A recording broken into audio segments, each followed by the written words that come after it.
Hi guys. Hi guys, gandang hapon. Yun no, papakita ko lang yung mga natapos namin guys.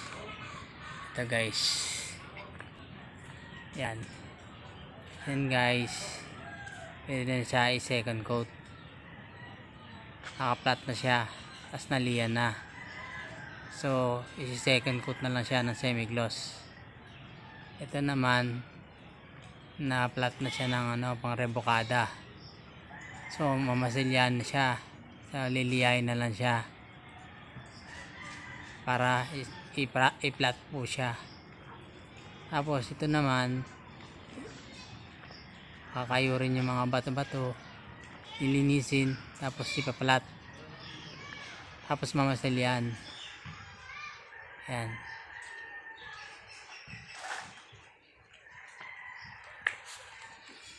Kaya mag-subscribe na and pindutin ang notification bell para laging updated. At mag-subscribe na ha. Alright. Thank you for watching. Bye.